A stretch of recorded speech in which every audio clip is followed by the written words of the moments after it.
ఒకే కాశ్మీర్ కానీ చారిత్రక కారణాలతో రెండు దేశాల మధ్య చీలిపోయింది.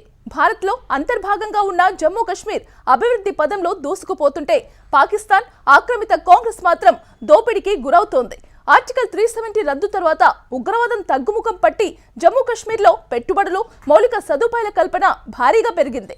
అదే సమయంలో సరిహద్దులకు ఆవల ఉన్న పీఓకేలో పాకిస్తాన్కు వ్యతిరేకంగా పెద్ద ఎత్తున నిరసన ప్రదర్శనలు జరుగుతున్నాయి. పాక్ సైన్యం ఉక్కుపాదంతో నిరసనలను అణిచివేస్తోంది. పెద్ద సంఖ్యలో ప్రజల ప్రాణాలు పోవడం అంతర్జాతీయంగా చర్చనీయాంశంగా మారింది.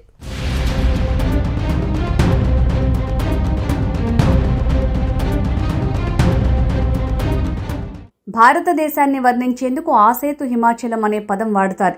దక్షిణాన సముద్రం దగ్గర మొదలై ఉత్తరాన ఉన్న హిమాలయాల వరకు విస్తరించిన ఈ దేశం భౌగోళిక సమగ్రతను, సాంస్కృతిక ఐక్యతను సూచిస్తుంది. భారతదేశానికి కిరీటంగా ఉన్నదే జమ్మూ కాశ్మీర్. భారత్కు స్వాతంత్ర్యంతో పాటు పాకిస్తాన్ ఆవిర్భవించడం తెలిసిందే. ఆ సమయంలో జమ్మూ కాశ్మీర్ సంస్థానం ఎటు చేరాలో త్వరగా తేల్చుకోలేకపోయింది. ఈలోగా పాకిస్తాన్ దురాక్రమణకు దిగింది. దీంతో జమ్మూ కాశ్మీర్ పాలకుడు మహారాజా హరిసింగ్ 1947 అక్టోబర్ 26న సంస్థానాన్ని సంపూర్ణంగా భారత్లో విలీనం చేస్తూ సంతకాలు చేశారు. వెంటనే దురాక్రమణకు దిగిన పాకిస్తాన్ మూకలను తిప్పికొట్టడానికి భారత సైన్యం రంగంలోకి దిగింది. కాగా నాటి భారత ప్రధాని జవహర్లాల్ నెహ్రూ ఈ అంశాన్ని ఐక్యరాజ్య సమితి దృష్టికి తీసుకువెళ్లటంతో యథాతథ స్థితి అమల్లోకి వచ్చింది. అప్పటికీ జమ్మూ కాశ్మీర్లోని చాలా భాగం పాకిస్తాన్ ఆక్రమణలోకి వెళ్లిపోయింది. ఇదే పాక్ ఆక్రమిత పాకిస్తాన్ పీఓకే.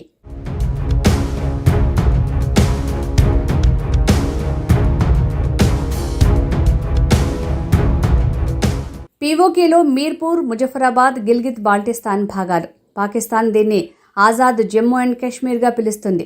ఆ ప్రాంతాన్ని అధికారిక ప్రావిన్స్గా కలుపుకోలేదు. అలా చేస్తే మొత్తం జమ్మూ కాశ్మీర్పై తమ హక్కు బలహీనపడుతుందని భావించింది.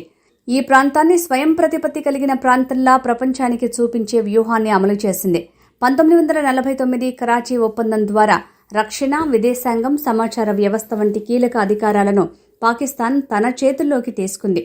అనంతరం 1974లో తాత్కాలిక రాజ్యాంగాన్ని అమల్లోకి తెచ్చి రాష్ట్రపతి, ప్రధాని, శాసనసభ, న్యాయ వ్యవస్థ వంటి వ్యవస్థలను ఏర్పాటు చేసింది. అయితే కీలక నిర్ణయాలు తీసుకునే అధికారాలు ఎక్కువగా పాకిస్తాన్ ప్రభుత్వ నియంత్రణలోనే ఉంటూ వచ్చాయి. రక్షణ, విదేశాంగం, ఆర్థిక విధానాలు, వ్యూహాత్మక అంశాలు, కీలక పరిపాలనా నిర్ణయాలన్నీ ఇస్లామాబాద్ అనుమతితోనే అమలవుతాయి. మరోవైపు కశ్మీర్ మొత్తాన్ని స్వాధీనం చేసుకునేందుకు పాకిస్తాన్ అమలు చేయని కుట్రలంటూ లేవు. దశాబ్దాల పాటు తీవ్రవాదం, వేర్పాటువాదాలకు బలైంది జమ్మూ కాశ్మీర్. కేంద్రంలో ప్రధాని మోడీ నేతృత్వంలో బీజేపీ ప్రభుత్వం ఏర్పాటయ్యాక పరిస్థితులు మారిపోయాయి. 2019లో ఆర్టికల్ 370 రద్దు తర్వాత క్రమంగా పరిస్థితులు కుదుటపడ్డాయి.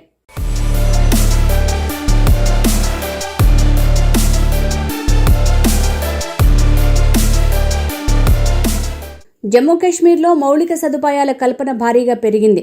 పెద్ద ఎత్తున జాతీయ రహదారులు, సొరంగాలు, రైల్వేలు, విద్యుత్ ప్రాజెక్టులు, పర్యాటక మౌలిక సదుపాయాలపై కేంద్రం భారీగా పెట్టుబడులు పెడుతోంది. జెడ్మోర్ టన్నెల్, చీనాబ్ రైల్వే బ్రిడ్జ్, కొత్త హైవేలు ఇక్కడి ప్రగతికి నిదర్శనాలు. మంచు కొండలు, పచ్చని లోయల నుంచి వందే భారత్ రైలు పరుగులు తీస్తోంది. కశ్మీర్లో కనిపిస్తున్న ఈ అభివృద్ధి పాకిస్తాన్కు కంటి మీద కునుకు లేకుండా చేస్తోంది. అందుకే పహల్గాం లాంటి దాడుల ద్వారా అశాంతిని సృష్టించేందుకు ప్రయత్నించింది. మరి పాకిస్తాన్ ఆక్రమిత కశ్మీర్లో ఏం జరుగుతుందో చూడండి. పీఓకేలో రాజకీయ వ్యవస్థపై పాకిస్తాన్ ప్రభావం ఎంత బలంగా ఉందో అక్కడి ఎన్నికల విధానం కూడా చూపిస్తుంది. శాసనసభలో కొన్ని స్థానాలు పీఓకేలో నివసించే ప్రజల కోసం కాకుండా పాకిస్తాన్లో నివసిస్తున్న కశ్మీరీ శరణార్థుల కోసం కేటాయించారు. ఈ స్థానాలు ఎన్నికల ఫలితాలపై ప్రభావం చూపే అవకాశం ఉందని విమర్శలు ఉన్నాయి. దీంతో స్థానిక ప్రజల కంటే ఇస్లామాబాద్కు మరింత అనుకూలంగా రాజకీయ సమీకరణాలు జరిగే పరిస్థితి ఏర్పడిందని విశ్లేషకులు చెబుతున్నారు. పీఓకేలో ఎన్నికల్లో పోటీ చేసే రాజకీయ నాయకులు, న్యాయమూర్తులు, ఇతర రాజ్యాంగబద్ధ పదవుల్లో ఉండే వ్యక్తులు కశ్మీర్ పాకిస్తాన్లో విలీనం కావాలనే సిద్ధాంతానికి మద్దతు ఇస్తామని తప్పనిసరిగా ప్రమాణం చేయాలి. దీంతో ఆజాద్ కశ్మీర్ అనేది ప్రపంచాన్ని నమ్మించేందుకు పాకిస్తాన్ సృష్టించిన నామమాత్రపు వ్యవస్థేనని స్పష్టమవుతోంది.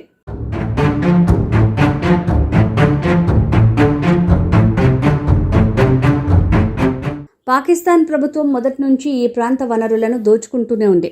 కానీ అభివృద్ధి, మౌలిక సదుపాయాలు అనేవి కనిపించవు. కానీ అక్కడి ప్రజలకు స్వేచ్ఛా స్వాతంత్ర్యాలు లేవు. క్రూరమైన అణచివేత కొనసాగుతోంది. సైన్యం ఆధిపత్యం, నిత్యావసరాల ధరల పెరుగుదల, విద్యుత్ ఛార్జీల పెంపును నిరసిస్తూ పీఓకే ప్రజలు చాలా ఏళ్లుగా నిరసనలు తెలుపుతూనే ఉన్నారు. తమకు తినడానికి గోధుమ పిండి, కరెంటు సబ్సిడీ ఇవ్వాలని, రాజకీయ సంస్కరణలు చేపట్టాలని డిమాండ్ చేస్తూ 2024-25లో తీవ్ర ఆందోళనలు జరిగాయి. తాజాగా పాకిస్తాన్ సైన్యం ఈ నిరసనలను అణిచివేసేందుకు జరిపిన కాల్పుల్లో పదుల సంఖ్యలో ప్రాణాలు కోల్పోయారు. రావలాకోట్, ముజఫరాబాద్, మీర్పూర్ పట్టణాలు అశాంతి, అరెస్టులు, హత్యలతో అట్టుడుకుతున్నాయి. ఈ ప్రాంతంలో పాక్ ప్రభుత్వ ఆధిపత్యాన్ని స్థానికులు తీవ్రంగా వ్యతిరేకిస్తున్నారు. సరిగ్గా అదే సమయంలో భారత్లోని జమ్మూ కాశ్మీర్లో జోజిలా టన్నెల్ నిర్మాణంలో కీలక ఘట్టం పూర్తి కావడంతో సంబరాలు చేసుకున్నారు. ఆసియాలోని అత్యంత పొడవైన ద్విముఖ సొరంగంగా ఇది రికార్డు సృష్టించనుంది. జమ్మూ కాశ్మీర్ని లద్దాఖ్తో అనుసంధానించే ఈ సొరంగం అన్ని కాలాల్లోనూ ప్రయాణానికి అనుకూలంగా ఉంటుంది. ఇలా నియంత్రణ రేఖకు ఇరువైపులా ఉన్న కాశ్మీర్లో పరస్పర భిన్నమైన పరిస్థితులకు ఈ రెండు ఘటనలే సజీవ సాక్ష్యం. పీఓకేను భారత్ ఎప్పటికీ తన అంతర్భాగంగానే పరిగణిస్తోంది. 1947 నుంచి ఈ ప్రాంతం పాకిస్తాన్ ఆక్రమణలో ఉందని ప్రపంచానికి పలుమార్లు స్పష్టం చేసింది. అందుకే పీఓకేకు ప్రత్యేక రాజ్యాంగం, ప్రధాని, అధ్యక్షుడు, జెండా వంటి వ్యవస్థలు ఉన్నాయనే కారణంతో అది స్వతంత్ర ప్రాంతమో ప్రత్యేక దేశమో అయిపోదని భారత్ వాదిస్తోంది. ఏనాటికైనా పీఓకే భారత్లో కలవాల్సిందే.